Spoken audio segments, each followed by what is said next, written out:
Gimana aku bisa ikhlas ngelepas Mas Dian? Begitu sampai di rumah Tias, Mas Dian langsung memeluknya begitu erat. Inilah trailer naik ranjang Sabtu 9 November yang semakin seru dan semakin menebarkan. Saat Mas Dian mendengar kabar dari Om Erwin Cobra bahwa Tias hampir saja keracunan.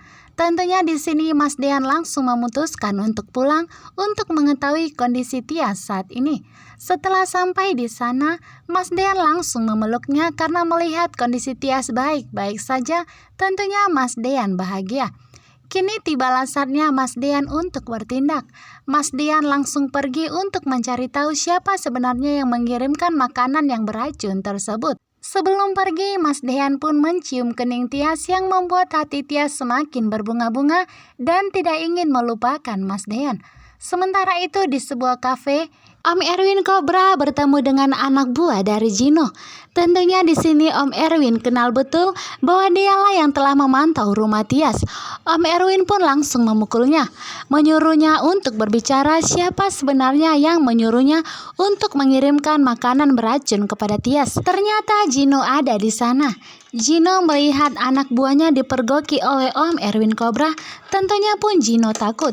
Gino takut nanti semua rencananya akan terbongkar dan Tias akan membencinya. Sedangkan kembali lagi di sebuah kafe di mana Hani bertemu dengan Pak Farhat. Akhirnya Hani pun menyerahkan surat kepemilikan harta Gino agar Pak Farhat tidak lagi menerornya. Tetapi saat itu Pak Farhat begitu kaget karena yang bertuliskan namanya bukanlah Tiara melainkan Hani. Pak Farhat pun menanyakan siapa Hani tersebut. Hani pun menjelaskan bahwa sebenarnya namanya adalah Hani bukanlah Tiara. Tentunya di sini Pak Farhat tidak akan semudah itu percaya. Pak Farhat merasa akan kembali dibohongi oleh Tiara, di mana Tiara adalah wanita pembohong yang begitu licik dan Pak Farhat tidak akan mempercayainya. Sedangkan di rumah Pak Sigit, di mana Mas Dian menyangka dan mengira bahwa orang yang mengirimkan makanan beracun adalah Tante Wulan dan Hani. Karena hanya mereka lah yang membenci Tias dan ingin membuat Tias keguguran. Tentunya di sini Mas Dian marah besar. Mas Dian teriak dan langsung marah kepada Mama Wulan. Saat itu Pak Sigit mendengarnya. Pak Sigit begitu marah. Pak Sigit langsung menampar Mama Wulan karena mendengar informasi yang dikatakan oleh Mas Dian. Ternyata Mama Wulan lah yang menyuruh seseorang untuk membuat Tias keracunan. Tentunya di sini Mama Wulan begitu kaget. Mama Wulan menangis. Sementara itu di apartemen Jidan, di mana saat ini Mas Dian tinggal di sana. Saat Mas Dian ingin menyusun bajunya di lemari, tiba-tiba saja Mas Dian begitu terkejut ketika melihat semua baju Hani ada di sana. Mas Dian pun penasaran. Mas Dian langsung menanyakan kepada Jidan mengapa ada baju Hani di sana.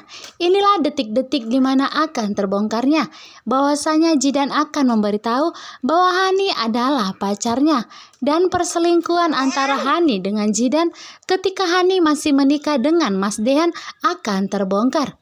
Sedangkan di rumah Tias, Hani datang marah-marah di sini, di mana Hani tidak terima.